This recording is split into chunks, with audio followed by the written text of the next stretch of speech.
Students, you are welcome to this video of doctor Anita Kuthari. बच्चों, अपन ने मेटेलिक बॉन्ड वाला चैप्टर शुरू किया था।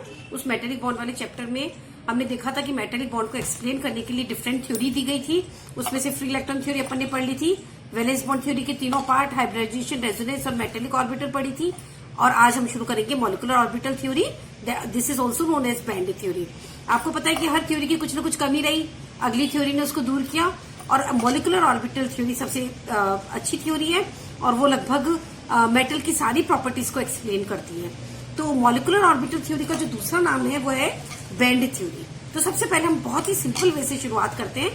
आपको पता है कि मॉलिक्यूलर ऑर्बिटल थ्योरी में अगर सपोज मैं आपको बोलूं कि हाइड्रोजन मॉलिक्यूल का एमोल डायग्राम बनाओ, तो आप लोग कैसे बनाते थे, याद करिए।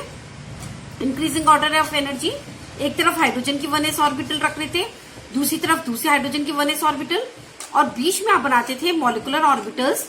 और आपको पता था कि जितनी एटॉमिक ऑर्बिटल हिस्सा लेती थी उतनी मॉलिक्यूलर ऑर्बिटल बनती थी। ये आपकी दो मॉलिक्यूलर ऑर्बिटल होती थी, सिग्मा 1s बॉन्डिंग और सिग्मा 1s एंटी बॉन्डिंग, है ना। तो देखो बच्चों, सिर्फ अब आप मेरी बात को फोकस करना, क्या कि जितनी एटॉमिक ऑर्बिटल बॉन्ड फॉर्मेशन में हिस्सा ले रही है उतनी ही मॉलिक्यूलर ऑर्बिटल बन रही है। यानी दो एटॉमिक ऑर्बिटल ने पार्टिसिपेट किया तो दो ही मॉलिक्यूलर ऑर्बिटल यहाँ पर बन रही है। ओके बच्चों, तो अब हम इससे धीरे धीरे करके आगे बढ़ते हैं। अब हम पढ़ रहे हैं metallic bond, and metallic bond is present in metals. Suppose मैं एग्जांपल लू लिथियम की क्रिस्टल का। किसका लिया? लिथियम की क्रिस्टल का। तो आप क्या देखेंगे कि एक लिथियम के क्रिस्टल में बहुत सारे लिथियम एटम प्रेजेंट है ना। तो आपको पता है कि जो अबाउट एवोगाड्रो नंबर है उसके जितने लगभग परमाणु उसमें प्रेजेंट है, that is about 10 to the power 23 atoms are present in lithium crystal, है ना। तो एवोगाड्रो नंबर के बराबर उसमें एटम्स प्रेजेंट है, राइट। तो कहने का मतलब, अगर दो एटॉमिक ऑर्बिटल आपस में मिक्सअप करेगी तो दो ही मॉलिक्यूलर ऑर्बिटल बनेगी। अब सुनते जाइए, अगर दो दो यानी 4 एटॉमिक ऑर्बिटल मिक्सअप होगी तो कितनी बनेगी बताओ? 4 ही मॉलिक्यूलर ऑर्बिटल बनेगी। आ रही बात आपको समझ में? अगर मैंने आपको कहा 8 एटॉमिक ऑर्बिटल मिक्सअप हो रही है तो 8 ही मॉलिक्यूलर ऑर्बिटल बनेगी। तो अब आप मेरी बात समझ गए क्या, कि किसी लिथियम के क्रिस्टल में अगर suppose 10 to the power 23 atoms है, which is equal to the Avogadro numbers, okay. तो हम ये कहेंगे कि 10 टू द पावर 23 ही मॉलिक्यूलर ऑर्बिटल्स बनेगी। इसमें से आधी जो ऑर्बिटल्स होगी, दैट इज इसका जो हाफ पार्ट होगा वो होगा बॉन्डिंग मॉलिक्यूलर ऑर्बिटल, और आधी क्या होगी? एंटी बॉन्डिंग मॉलिक्यूलर ऑर्बिटल, है ना। अभी आप ध्यान से सुनते जाइएगा बात को। क्या कि अगर मैंने कहा कि दो मिक्सअप हो रही है तो 2 बन रही है, सुनते जाना। अगर 4 मिक्सअप होगी तो 4 बनेगी, अगर 6 मिक्सअप होगी तो 6 ही ऑर्बिटल बनेगी, 3 बॉन्डिंग की और 3 एंटी बॉन्डिंग की। यानी कहने का मतलब, जैसे जैसे मैं एटम्स का नंबर बढ़ाती जाऊंगी एटॉमिक ऑर्बिटल का नंबर बढ़ता जाएगा, और जैसे जैसे एटॉमिक ऑर्बिटल का नंबर बढ़ता जाएगा तो आप क्या देखेंगे, उनके बीच में जो एनर्जी डिफरेंस था वो कम होता जाएगा। किस तरह से देखिएगा आप, जैसे सपोज ये 2 है तो मैंने इस तरह से बना दी, है ना। अगर 4 है तो ये 4 2 बॉन्डिंग और 2 एंटी बॉन्डिंग हो गई, 6 है तो 3 बॉन्डिंग और 3 एंटी बॉन्डिंग हो गई। इस तरह से जैसे जैसे नंबर बढ़ता जाएगा ऑर्बिटल्स का, वैसे वैसे आप देखोगे कि बॉन्डिंग और एंटी बॉन्डिंग के बीच में एनर्जी डिफरेंस बिल्कुल नहीं रहेगा, वो सब आपस में मिक्सअप हो जाएगी। There are several energy states which are closely spaced, और इस तरह से हमें एक बैंड मिलेगा, एक पूरा का पूरी एक पट्टी मिलेगी। That's why this theory is known as band theory. तो बच्चों, आप मेरी बात को आराम से समझ पा रहे होंगे कि मैंने आपको क्या बोला, कि जो है बॉन्डिंग और एंटी बॉन्डिंग जो ऑर्बिटल्स होती हैं उनके वो बहुत पास पास हो जाती है, उनकी एनर्जी बहुत पास पास होती है क्योंकि एटम्स का नंबर बहुत ज्यादा होता है, और इस hence we get a continuous band. That's why this theory is known as the band theory. अब मैं आपको इसको पूरा अच्छे से एक्सप्लेन करूंगी on the basis of MO diagram of lithium crystal. Okay, MO diagram of lithium crystal. Lithium crystal का मैं बनाऊंगी आपको, इसमें आपको बताऊंगी different bands, 1s 2s 2p bands in lithium crystal. Okay, तो जैसे अपन हमेशा बनाते हैं उसी तरह से मैं शुरू करूंगी। आप धीरे धीरे समझते जाना बात को। इंक्रीजिंग ऑर्डर ऑफ एनर्जी, ऊर्जा के बढ़ते हुए क्रम में। ओके, अब हमने क्या करा, देखो सबसे पहले आपको मालूम है कि 1s ऑर्बिटल आएगी लिथियम की, कौन सी आएगी? 1s ऑर्बिटल है लिथियम की, जिसमें 2 इलेक्ट्रॉन्स प्रेजेंट होते हैं। Here n lithium atoms are present, है ना। मैंने कहा था ना एक क्रिस्टल में बहुत सारे लिथियम एटम है, सपोज उनका नंबर क्या कह दिया मैंने, n है, तो 1s ऑर्बिटल भी कितनी होगी, n 1s ऑर्बिटल होगी हमारे पास में। ये सारी की सारी 1s ऑर्बिटल, थोड़ा सा मैं इसे अच्छे से क्लियर कर दूं बच्चों, एक मिनट। ये सारी की सारी 1s ऑर्बिटल आपस में ओवरलैप करेगी, इस तरह से देखिए आप, और पूरा का पूरा एक हमारे पास में बैंड बनेगा इस तरह से, बिल्कुल पास पास बहुत सारे एनर्जी लेवल्स हैं। ओके, यहां पर मैंने क्या कहा, n 1s ऑर्बिटल है, here n lithium atoms are present. Okay, and this is known as the 1s band. क्या कहलाएगा, this is known as the 1s band, right. क्योंकि एक 1s ऑर्बिटल में आप देख रहे हो कि 2 इलेक्ट्रॉन आते हैं, तो इस बैंड की कैपेसिटी कितनी हुई, 2n इलेक्ट्रॉन्स की कैपेसिटी हुई है। ध्यान से समझना, क्योंकि एक में 2 इलेक्ट्रॉन आते हैं एक s ऑर्बिटल में, since there are n number of s orbitals, so the total capacity of this band is of 2n electrons. इसमें मैक्सिमम 2n इलेक्ट्रॉन्स आ सकते हैं, and this one is completely filled band, filled band पूरी तरह से भरा हुआ है। ध्यान से सुनते जाइएगा, कंप्लीटली फिल्ड बैंड है ना, पूरी तरह से भरा हुआ है। और आप समझ सकते हैं कि अगर ये पूरी तरह से भरा हुआ है तो इलेक्ट्रॉन्स यहां से यहां मूव नहीं कर सकते, और इसीलिए इसे हम क्या कहते हैं, non conduction band, non conduction band, क्योंकि इसकी वजह से चालकता नहीं होती। ओके, नाउ आप यहां देखिए कि 1s के बाद में कौन सी ऑर्बिटल आएगी हमारे पास में, 2s ऑर्बिटल आएगी। ओके, तो 2s ऑर्बिटल को मैं बना रही हूं, आप देखिए ये हो गई हमारी 2s ऑर्बिटल, और आपको पता है लिथियम के क्रिस्टल में s ऑर्बिटल में एक इलेक्ट्रॉन प्रेजेंट है। ओके, तो अब मैं इसे बना रही हूं, देखिएगा किस तरह से बना रही हूं। ये देखिए आप, ओके, ये अभी मैं आपको पूरा कंप्लीट करके बताऊंगी, लेकिन उससे पहले मैं एक काम और कर लेती हूँ कि इसके आगे जो आ रहा है बैंड वो वाला अपन बना लेते हैं। यहाँ पे लिथियम क्रिस्टल में इस जगह लिख देती हूँ, लिथियम क्रिस्टल के बैंड से ही है। ओके, अब 2p के बाद में कौन सी ऑर्बिटल आती है बताइए बच्चों, 2s के बाद में आएगी आपकी 2p ऑर्बिटल। ओके, तो पहले मैं 2p बना लेती हूँ, उसके बाद हम करेंगे अगला काम। ये 2p ऑर्बिटल्स हैं, अगेन इनका नंबर यहाँ पे n है, इनका भी n है ना। ये भी आपस में ओवरलैप करेंगी और ओवरलैप करके एक बैंड बनाएंगी जिसको अपन 2p बैंड कहेंगे, है ना। तो प्लीज एक बार मैं इसको ड्रॉ कर लूं, फिर मैं आपको पूरा अच्छे से एक्सप्लेन करूंगी कि इसकी ये किस तरह से इसमें हम इलेक्ट्रॉन्स फिल अप करेंगे। ओके, ये पूरा का पूरा आप देखो एक बैंड बना है,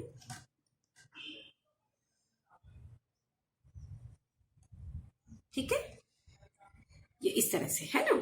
तो अब देखो एक एक करके हम आगे बढ़ते हैं धीरे धीरे करके, कि सबसे पहले हमने कहा कि लिथियम का जो क्रिस्टल है उसमें 10 टू द पावर 23 एटम्स होते हैं according to the Avogadro number, और जितने एटम उसमें हिस्सा लेंगे उतनी ही मॉलिक्यूलर ऑर्बिटल बनेगी। सपोज ये लिथियम की 1s ऑर्बिटल है, n एटम्स उसके अंदर पार्टिसिपेट कर रहे हैं, तो आप ये देखेंगे कि n ही उसके अंदर मॉलिक्यूलर ऑर्बिटल्स बनेंगी, और इस तरह से आप देखोगे कि बॉन्डिंग और एंटी बॉन्डिंग बहुत पास पास होती है, और इसलिए हमें पूरा बैंड मिलता है। क्योंकि ये 1s ऑर्बिटल की ओवरलैपिंग से बना है, इसलिए हम इसे 1s बैंड कहते हैं। This band is completely field, क्योंकि s ऑर्बिटल हमारी कंप्लीटली फिल्ड है, तो ये भी पूरा भरा हुआ है, और क्योंकि ये पूरा भरा हुआ है तो electron can't excite from ground state to excited state, और इसकी वजह से कोई कंडक्टिविटी नहीं होती है। This band is known as non conduction band. Now we come to the 2s band. 2s band में 2s ऑर्बिटल में क्योंकि एक इलेक्ट्रॉन प्रेजेंट है, और इसकी जो कैपेसिटी होगी इस बैंड की कितनी होगी बताइएगा आप, इसकी जो कैपेसिटी होगी वो भी 2n इलेक्ट्रॉन्स के बराबर कैपेसिटी होगी ना। क्यों, क्योंकि इस s ऑर्बिटल में 2 इलेक्ट्रॉन आ सकते हैं, है ना, लेकिन क्योंकि इसमें एक इलेक्ट्रॉन ही है, इसलिए ये देखिएगा आप, ये आधा भरा हुआ होगा। It is not completely filled, ये सिर्फ आधा भरा हुआ है। आप देखिए यहां पर ध्यान से, इट इज हाफ फिल्ड, है ना। यहां से यहां तक इसकी पूरी कैपेसिटी है, लेकिन ये हाफ फिल्ड है, it is just half filled, है ना। और इसीलिए और इसको हम क्या कहेंगे, क्योंकि 2s के ओवरलैपिंग से बना है, इसलिए हमने इसको कह दिया 2s बैंड।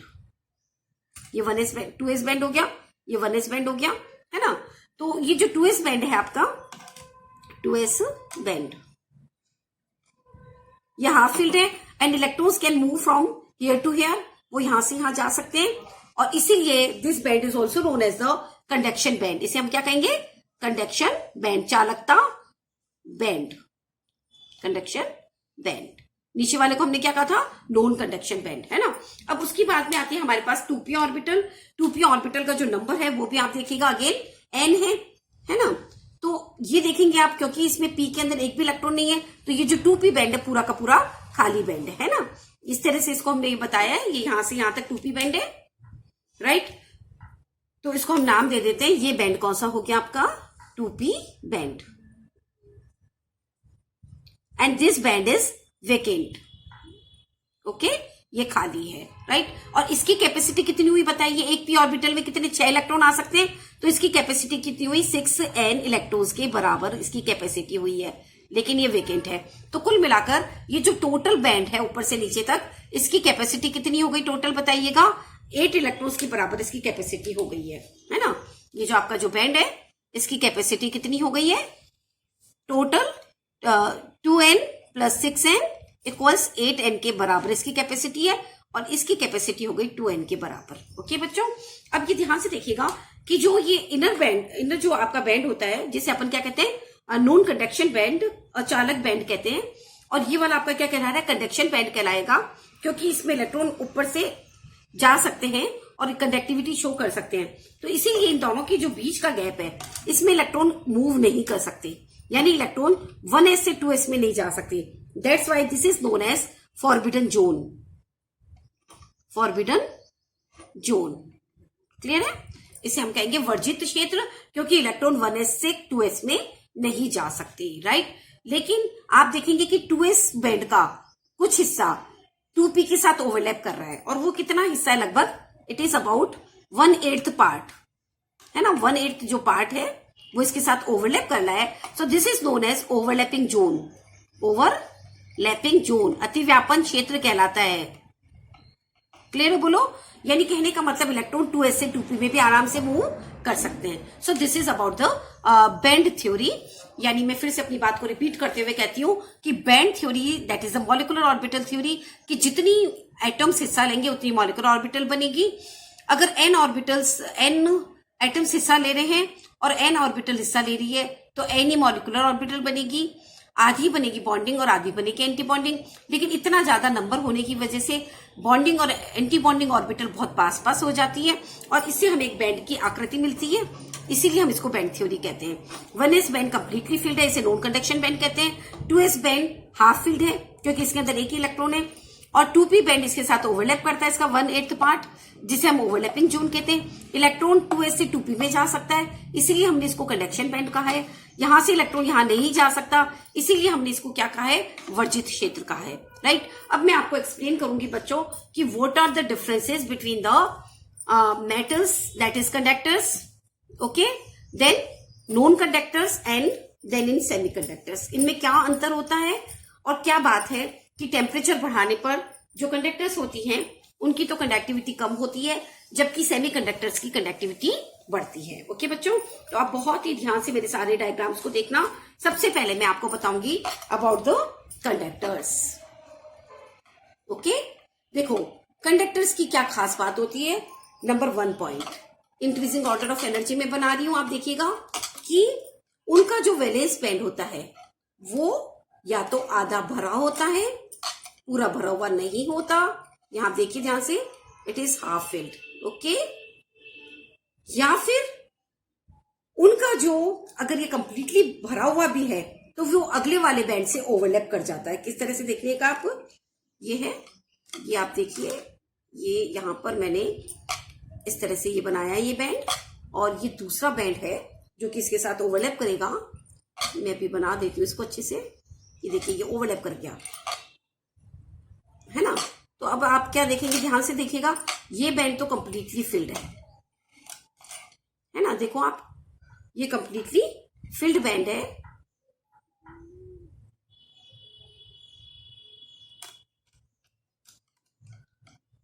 ओके, और ये वेकेंट है ना। लेकिन इन दोनों के बीच में ऊर्जा का अंतर बहुत ही कम है ना। तो हम क्या कह सकते हैं कि ये वैलेंस बैंड हो गया, आपका क्या हो गया, ये वैलेंस बैंड। ओके, और ये हो गया कंडक्शन बैंड।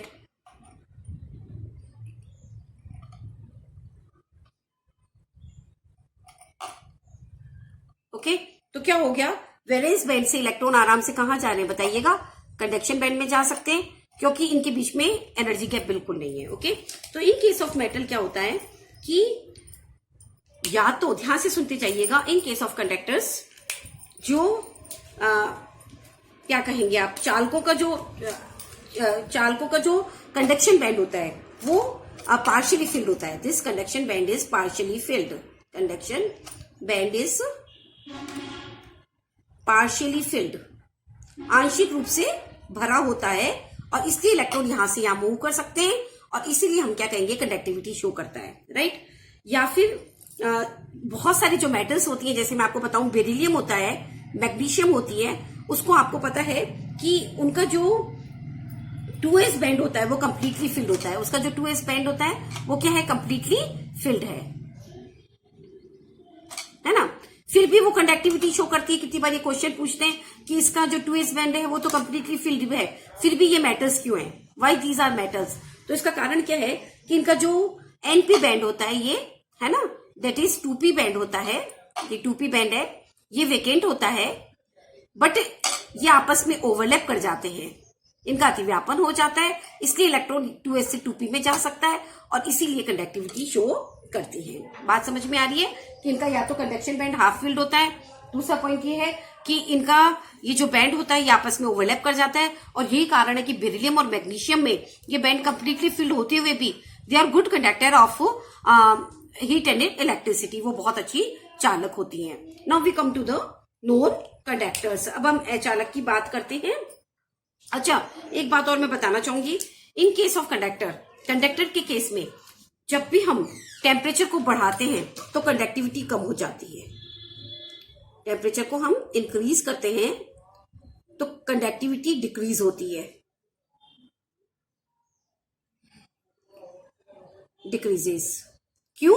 क्योंकि नंबर 1, एक तो रेसिस्टेंस बढ़ता है,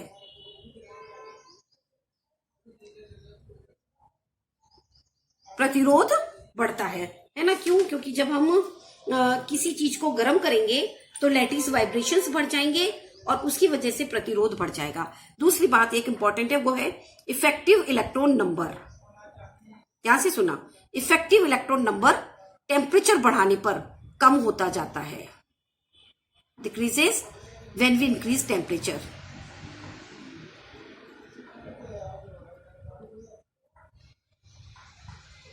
when temperature is increased,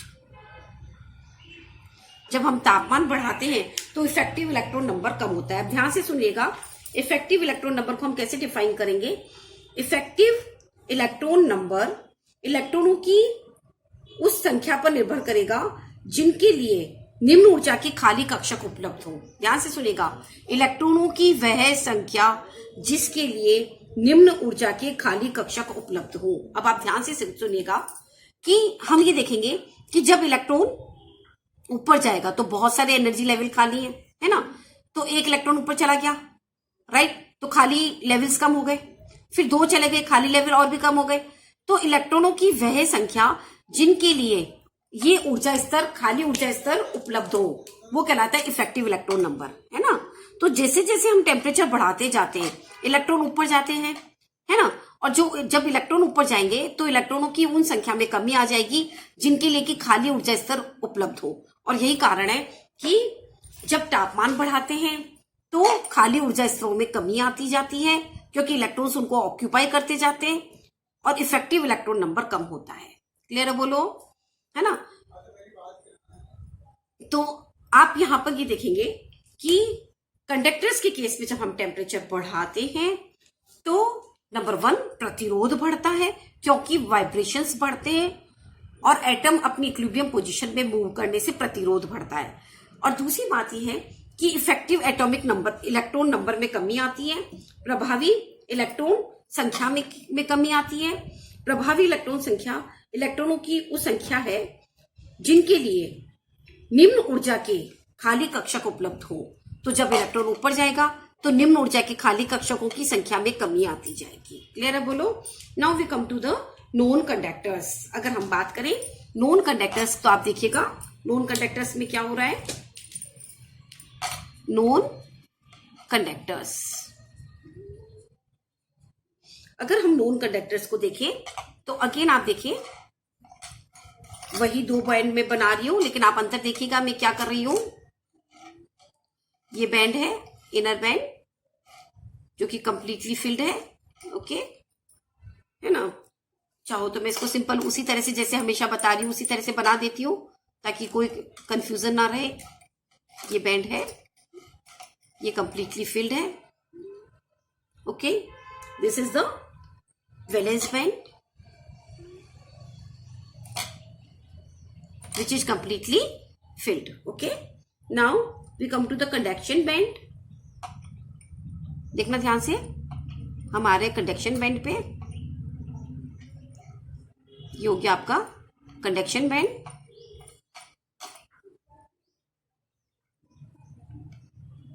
which is vacant.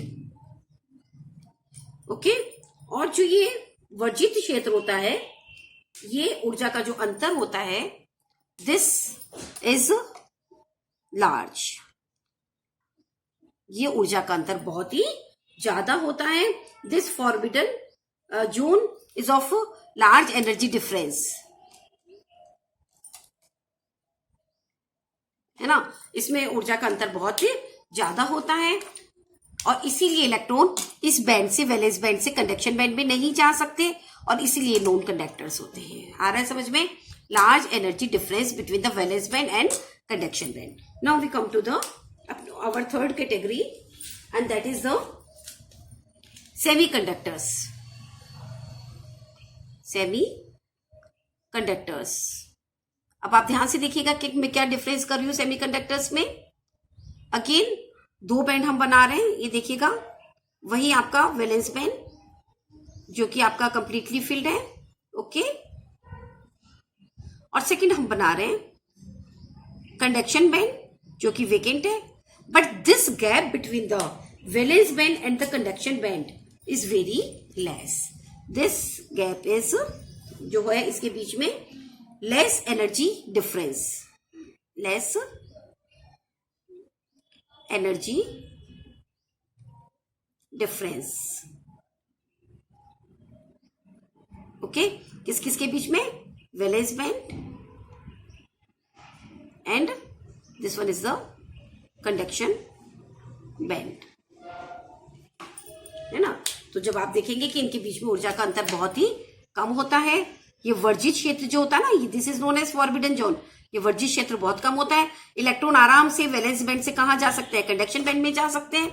और जितने ज्यादा हम टेम्परेचर को बढ़ाएंगे, ज्यादा से ज्यादा इलेक्ट्रॉन इस बैंड में जाएंगे और कंडक्टिविटी, सेमीकंडक्टर्स की कंडक्टिविटी टेम्परेचर बढ़ाने पर बढ़ेगी। ओके बच्चों, तो मैं समझती हूँ आपको ये सारी बात अच्छे से क्लियर हो गई होगी।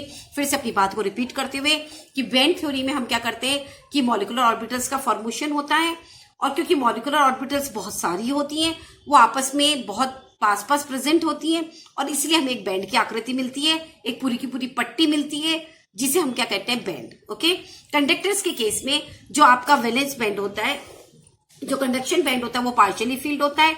इलेक्ट्रॉन्स नीचे से ऊपर की तरफ जा सकते हैं, या फिर अगर आपका वैलेंस बैंड कंप्लीटली भरा हुआ भी है तो अगला वाला बैंड जो कि खाली होता है उसके साथ ओवरलैप कर जाता है। तो कितनी बार बच्चों क्वेश्चंस पूछते हैं कि बेरिलियम और magnesium are good conductor of heat and electricity, ये बहुत अच्छी मेटल्स होती हैं, जबकि इनका 2s बैंड कंप्लीटली फिल्ड है। इनका जो 2s बैंड होता है ना बेटा, वो कंप्लीटली फिल्ड होता है। तो इसका कारण हम क्या बताएंगे कि इलेक्ट्रॉन्स 2s से 2p में आराम से चले जाते हैं, क्योंकि वो ओवरलैप कर रहे हैं, और इसीलिए these metals are good. Okay, ये अच्छी मेटल्स होती हैं, राइट। कंडक्टर्स की कंडक्टिविटी टेम्परेचर बढ़ाने पर इसलिए कम होती है क्योंकि एक तो प्रतिरोध बढ़ जाता है जब हम गर्म करते हैं तो, और दूसरी बात इफेक्टिव एटॉमिक नंबर में कमी आती है। इफेक्टिव एटॉमिक नंबर उन इलेक्ट्रॉनों की संख्या है जिनके लिए कम ऊर्जा के ऊर्जा स्तर उपलब्ध हो। जब हम टेम्परेचर बढ़ाते हैं, इलेक्ट्रॉन नीचे से ऊपर की तरफ जाते हैं और उन ऊर्जा स्तरों में कमी आती जाती है जो कि इलेक्ट्रॉन्स ऑक्यूपाई करते हैं। और इसलिए कंडक्टिविटी में कमी आती है। नॉन कंडक्टर्स के केस में वैलेंस बैंड और जो कंडक्शन बैंड होता है उसके बीच ऊर्जा का अंतर बहुत ज्यादा होता है। इलेक्ट्रॉन वैलेंस बैंड को क्रॉस करके कंडक्शन बैंड में नहीं जाते, क्योंकि ये फॉरबिडन जो जोन होता है, ये फॉरबिडन जोन है, वर्जित क्षेत्र, ये बहुत ही बड़ा होता है। जबकि सेमीकंडक्टर्स में वर्जित क्षेत्र बहुत छोटा होता है, इसमें एनर्जी डिफरेंस बहुत कम होता है। इलेक्ट्रॉन्स इसको आराम से क्रॉस कर लेते हैं और कंडक्शन बैंड में चले जाते हैं। और यही कारण है कि जैसे जैसे हम टेम्परेचर बढ़ाते हैं कंडक्टिविटी बढ़ती जाती है। ओके बच्चों, सो this is all about the molecular orbital theory. और आप देखेंगे कि मॉलिक्यूलर ऑर्बिटल थ्योरी हमें सारी प्रॉपर्टीज को बहुत ही अच्छे से एक्सप्लेन करती है। ओके बच्चों, कि आप क्या देखोगे कि मेटेलिक लक्ष्य को भी एक्सप्लेन करती है कि जब इलेक्ट्रॉन एक्साइट होकर हायर एनर्जी लेवल में जाते हैं और वापस जब ग्राउंड स्टेट में आते हैं तो वो एनर्जी को इमिट करते हैं, और इसलिए हमें जो धातु की सतह है वो चमकती हुई दिखाई देती है। क्लियर है बच्चों? सो this is all about the metallic bond.